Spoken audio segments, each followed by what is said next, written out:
begin with the opening statement from Coach and then take questions after.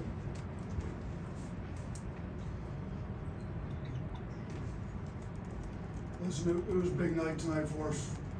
I mean, it was an Auburn, Alabama game. We expect it to be a great game. Bruce had his guys ready to go. You know, to be down 17 with just over 10 minutes to go in the game, couldn't be more proud of our guys. Second SEC championship in 3 years here. It was especially special tonight to do it in front of our fans. I mean, they were great tonight. I really want to thank our fans for all their support. They brought the energy. I thought it fueled our run there in the second half. We achieved a lot this year. I mean, we swept our in-state rival, which was a big deal around here. We went undefeated at home. It's not easy to do. Like I said, we won the SEC regular season. So we still got things we want to accomplish ahead of us. You know, the guys have worked hard. I'm super proud of them. All right, take Charlie. Yeah, Coach, you talked about the fans. You guys are undefeated at home this season. Just what's it meant to play here, and how special has it been to play for those fans in all these games? These fans have been great since we've got here. I was really happy we were able to win this thing outright, do the celebration in Coleman. I mean, winning it 2 years ago was great, but you're on the road in a COVID environment in Mississippi State. Tonight was special, and we talked about it before the game. The under 8 timeout. We need to play a little harder. I said we're not losing this game because we didn't play hard enough to win it. And our guys came out and played harder. So it was special to do it here in Coleman. James.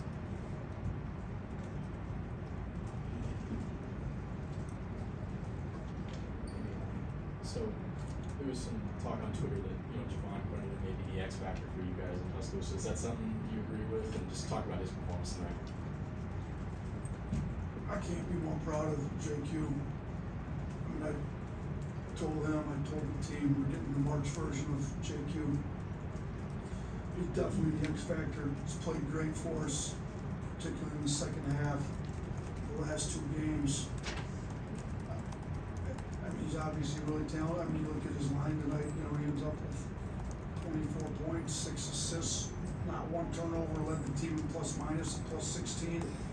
Really getting locked in on the defensive end. He knows how to win, and he's making a lot of winning plays on both sides of the ball for us. Tony. How much, Nate over here, Oh, sorry. how much energy did that altercation with Jaden Quinerly kind of inject into the team? And did you notice the difference in your players after that? Listen, we were in the middle of a run at the time. I was a little worried we might lose some of the momentum. But, you know, we gathered them together. You know, was at the under 8 media timeout anyways. We just said we can't lose the momentum we had. We got to come out and get some stops right out of the game. So I'm not sure that ignited us anymore because we were already in the middle of starting to run, but it was an emotional game, and you know, we'll continue to make the run after that incident. Nick. 2 right. Yeah, on JQ, in terms of him being patient, even with some turnovers at times, maybe shots aren't falling for him at times, but for him to still be locked in at this point in the season, how's he impressed you? What stood out about the way he's handled this season? You know, we talk about different players' mental toughness. JQ showed a lot of mental toughness tonight. He's shown a lot for a guy that's 5th-year senior in March. Things haven't gone what we all would have hoped they would have gone for the whole year. People forget he's coming back from an ACL tear, and he came back faster than anybody ever imagined. So he played a lot of games early when he really wasn't 100%. He's 100% now, and I'm proud of the way he's been playing. He was huge for us these last 2 games. Blake. Coach, one more question about JQ. He's been here with you since the beginning. He came in when you were hired, and he came in that summer. How have you seen him grow just as a player and as a person since he came in with you in the summer of 2019? I think he's embellished the blue-collar winning attitude that we've tried to establish from year one. You know, he sat out as a redshirt, he was ineligible in the transfer. Learned the system. He came in, first year he played was when we won the SEC. Last time we won the SEC regular season. In the tournament, both he ended up being the tournament MVP. I think he's learned how to be a winner. He's gotten better as a player. He's gotten better as a leader. If you could hear him in the huddles, and I'm so proud of him as a leader. And I mean, after the game, he just gives you a big hug. And, we got a second one, kind of me and him together. I love all our players, but I love JQ. I mean, he's taken a lot from some different people, a lot of criticism, unwarranted at that, but he's here. It's March, and we got March version of JQ. Austin. Yeah, Coach, I mean, all the stuff your team's been through this year, especially the last couple of months, what were the emotions like when that buzzer finally sounded?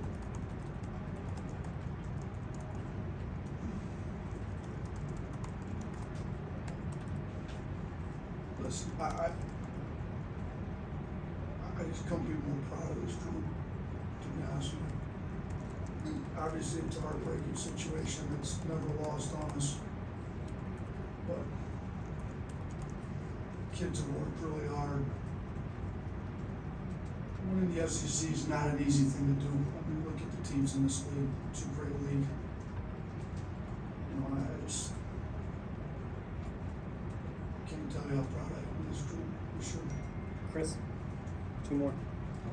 Brandon Miller, obviously not the best offensive night for him. How did he handle that? But on the same side, or on the flip side of that, was there any way that you were going to take him out of the game in the second half? That's a great question. I think I did take him out. Did I take him out in the second half? I did? Yeah. You know what? Took him out in the first half. He's been pretty good for us all year. So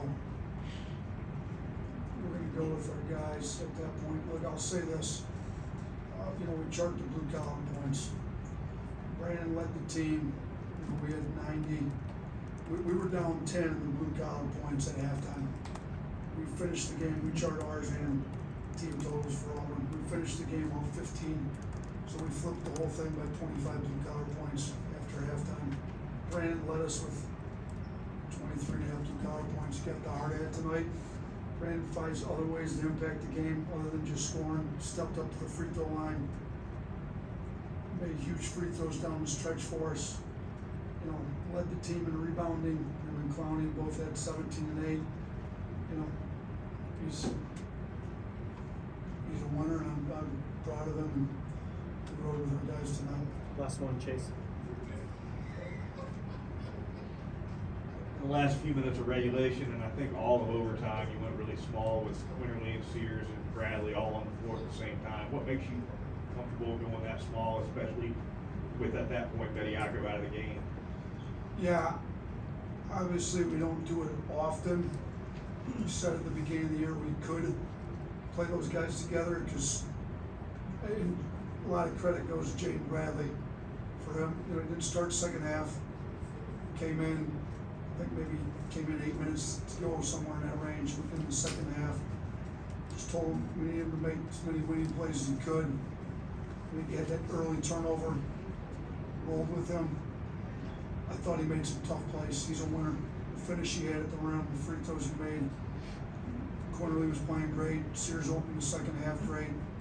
And some of our other bigger wings, have been struggling a little bit. So we can go with 3 guards. I mean, shoot, we like to play guards. So it's better to do it when Charles is in the game. Obviously, we didn't have that luxury tonight. So you got to give Noah Clowney a ton of credit, protecting the rim. When he was in the game, you look, he had the second highest plus minus on the team.